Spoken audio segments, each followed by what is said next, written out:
फरीज़ा अंजाम देते होंगे, तो फिर ये बताएं कि आप जानवर कहाँ से ख़रीदते हो? इस मर्तबा कुर्बानी के बजाय इरादा ये है कि जानवर ख़रीदने में जो पैसे लगेंगे वो गरीबों में तकसीम कर दे, क्योंकि गरीबों को गोश्त से ज़्यादा पैसों की ज़रूरत हुआ करती है।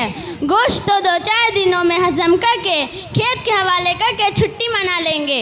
ऐसी भूल कर भी न करें, क्योंकि ऐसा करने से कुर्बानी हरगिज़ अदा न होगी। कुर्बानी के दिनों में कुर्बानी ही वाजिब होती है, चाहे एक बकरा कर ले या एक बड़े जानवरों से एक हिस्सा कर ले, वाजिब की अदायगी हो जाएगी। और आप ये समझते हैं ना कि गरीबों को पैसों की ज़्यादा ज़रूरत है, तो ये आपकी गलत सोच है। कुर्बानी गरीबों की परवरिश नहीं, ये तो उनका असल फ़ायदा है। कुर्बानी की हकीकत इन्फाक़े माल नहीं, बल्कि इन्फाक़े जान है। अब अगर कोई हाजी मस्तान जैसा मालदार शख्स कुर्बानी के दिनों में 10 लाख रुपए भी खर्च कर दे, उसका शरीयत में कोई एतबार नहीं, लिहाजा सवाब से महरूमी होगी। इबादत तो कुर्बानी से अदा होगी।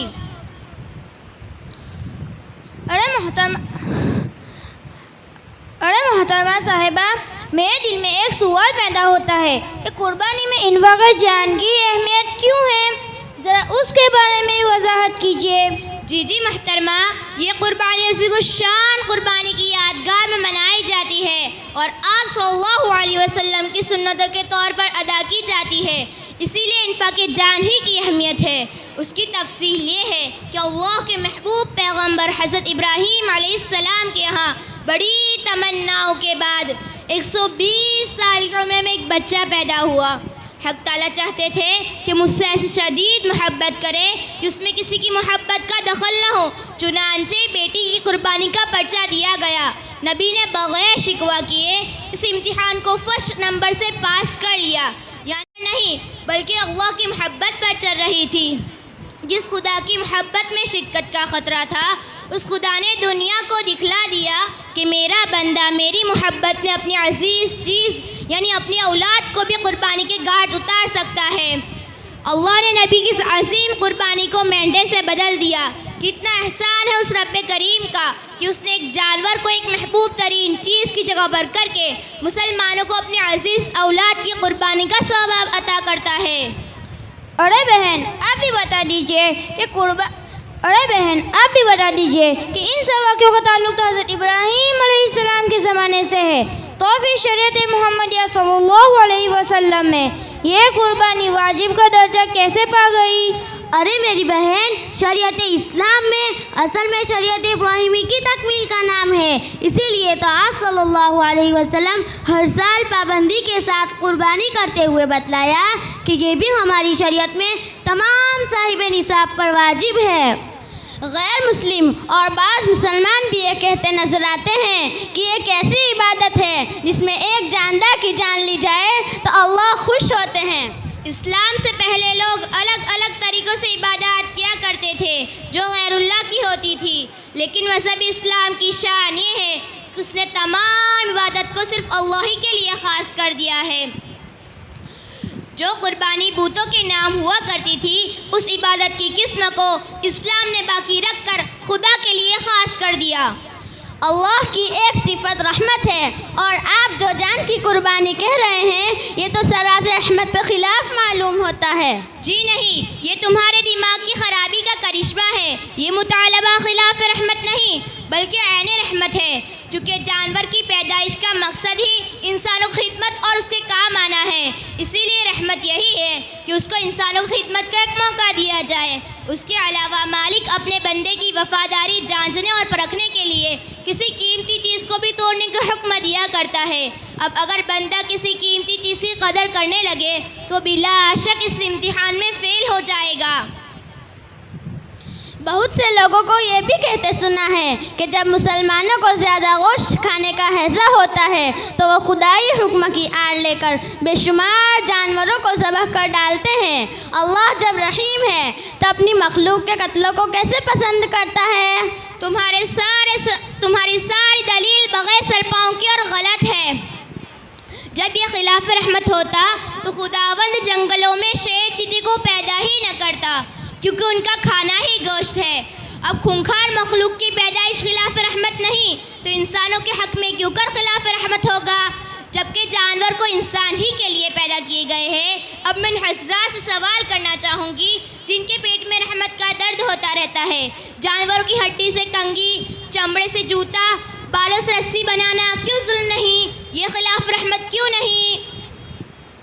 अरे मोहतरमा साहिबा, ये चीज़ें तो उन जानवरों के मरने के बाद तैयार की जाती है। तो गोश्त भी तो मरने के बाद ही खाया जाता है, ऐसा तो नहीं जानवर खड़ा है बैठा और तुम चील या गीत की तरह उसे नोच नोच कर खाना शुरू कर दो और बिस्मिल्लाह की ज़रूरत भी महसूस न करो। मगर मारते तो उसको ज़िंदगी ही में है। तुम्हारे सारे सवालात उटपटांग और बेजान है। अब ज़िंदगी में मारने की बात करने लगे तो फिर ये बताएं कि ज़िंदगी में उसका दूध निकाल कर क्यों पीते हैं? दूध निकालने से जानवरों को कोई तकलीफ थोड़ी ना होती है। अच्छा, क्या आपने किसी गाय या बकरी से पूछा है कि तुम्हें दूध निकालने में तकलीफ होती है, या खुद उन जानवरों ने तुम्हें बताया है? अरे जानवर भी माँ होने के नाते चाहते हैं कि उनका सारा दूध उनके बच्चे ही पिया करे। चलो उस बात को गोली मारो। जानवर की कमर पर सवारी करना, हल में जोतना, उसी कमर पर माल लाद कर एक मकाम से दूसरे मकाम पर ले जाना, ये खिलाफ रहमत नहीं है। मैं दावे के साथ कहती हूँ कि जो बहुत सारी तकलीफ़ जो बरसों तक झेलनी पड़ती है, उससे बेहतर है कि चंद सेकंड की तकलीफ़ राहत व आराम का सबब बन जाए। अल्लाह की पैदा की हुई दूसरी चीज़ें जब मौजूद है तो फिर गोश्त खाना ही क्यों ज़रूरी है? गोश्त खाने का सिलसिला यूं ही चलता रहा तो एक दिन जानवरों की कमी हो जाएगी और दूध घी का मसला भी मुंह खोलकर सामने खड़ा हो जाएगा। इंसान गोश्तखोर हैवान है, उसकी साफ दलील ये है कि अल्लाह ने उसके मुंह में अन्याब को पैदा कर रखा है और वो अन्याब 4 है। इसका मतलब ये हुआ कि उसे हफ्ते में 4 मरतबा गोश्त खाना चाहिए। अब रही जानवरों के घटने और बढ़ने की बात, तो ये बिल्कुल गलत है, क्योंकि खुदाई दस्तूर और कानून यही है कि किसी चीज़ की पैदावार ज़रूरत के मुताबिक घटती या बढ़ती रहती है।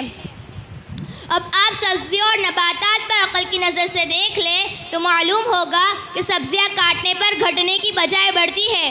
बिल्कुल यही बात कुर्बानी में भी सादिक आती है। अरे बहन, ऐसा क्यों नहीं कि जो दूध वगैरह काम के लायक नहीं है या ज़मीन पर रेंगने वाले जितने भी जानवर हैं उन सबको हलाल की फहरिस्त में शामिल कर लिया जाए। अरे मेरी बहन, तुम मेरी बात को समझ नहीं रही हो। तमाम जानवरों का गोश्त इसीलिए हलाल नहीं किया गया कि उन्हीं में से बाज़ जानवरों का गोश्त इंसान की सेहत के लिए नुकसान है, जिससे तबीयत में दरिंदगी आती है और अखलाक ख़राब होते हैं। इसीलिए तो अल्लाह ताला ने उसी जानवर को हलाल किया जिससे इंसानी सेहत का फ़ायदा हो और नेकी के जज्बात पैदा हो। माफ़ कीजिएगा, चूँकि मैं ऐसी बस्ती में रहती हूँ जहाँ 2 जानिब से गैर मुस्लिम भाइयों की आबादी है और तीसरी जानिब से 4 फुट ऊंची टोपी वाले की, इसलिए आए दिन इस पर नोक झोंक चलती रहती है। इसलिए मैं ऐसे बकवास किस्म के सवालात करती रही। मुसलमान होने के नाते तमाम मसाइल का इल्म मैं भी रखती हूँ। अल्लाह के करम से आप ही जैसा अक़ीदा मैं भी रखती हूँ। जी मोहतरमा, आप गैर मुस्लिम भाइयों से ज़रा पूछ सकती है कि एक जानवर के ज़बह होने पर उनकी दया और अहिंसा के सारे दफ्तर खुलकर सामने आ जाते हैं, लेकिन जब हम वतनों के खून से होली खेलते हुए, उनकी इज्जत लूटते हुए और उनके बच्चों को शहीद करते हुए तुम्हारी दया कहाँ गाजने चली जाती है? और 4 फुट वाले का तो कोई इलाज ही नहीं है। अब बताओ, क्या इंसानी खून बकरे के खून से भी सस्ता है? उनकी जायदाद और मकानों को आग के हवाले करना जुल्म नहीं है, ये खिलाफ रहमत नहीं है। क्या तुम्हारे धर्मात्मा हिरन का शिकार कर नहीं खाते थे? आज भी मंदिरों में भगवान देवी देवताओं की बलि के नाम पर जानवर काटे जाते हैं, तो फिर इस्लामी कुर्बानी पर ही इतना शोर और इतना हंगामा है। अच्छा बहन, सुनने में आया है कि कुर्बानी का जानवर पुलसिरात पर सवारी का काम देगा, तो किसी साहब ने अपनी ज़िंदगी में 30 या 40 कुर्बानियाँ की होगी, तो इतने सारे जानवर पर किस तरह सवारी करेगा? यहाँ पर 3 बातें हो सकती है। पहली ये कि सब के बजाय एक बड़ा जानवर बना दिया जाए। दूसरी ये कि थोड़ी थोड़ी मसाफत पर हर एक को इस्तेमाल किया जाए। तीसरी ये हो सकती है कि सवारी से मोटा और उम्दा जानवर की ताबीर शौक़ और रग़बत दिलाने की गई हो। यकीनी बात यह है कि जब आदमी को पता चलेगा कि उसको पुलसिरात के रास्ते पर इसी की सवारी करनी है, तो मोटा और उम्दा ही जानवर कुर्बान करेगा। अरे बहन, आप भी बता दीजिए कि छोटे जानवर में एक हिस्सा और बड़े जानवर में 7 हिस्से रखने की क्या हिकमत है? असल में बात उम्र की है कि छोटे जानवर में 1 साल और बड़े जानवर में 2 और 5 साल है। लिहाजा 1 साल एक की तरफ से काफ़ी है और बड़े जानवर में 2 उम्रें हैं, यानी 2 साल और 5 साल को जमा करके बड़े जानवर में 7 हिस्से रखे गए। आप तीनों का बहुत ही दिल की गहराई और शुक्रिया कि आपने हमारी मालूमात के घोड़े को बुलंद व बाला मकाम पर पहुंचाया। इससे बड़ी काम की और फ़ायदे की बातें सामने आई। अल्लाह आपको बेहतरीन बदला अता करे, आमीन। अस्सलाम वालेकुम। वालेकुम सलाम व रहमतुल्लाहि व बरकातुहू।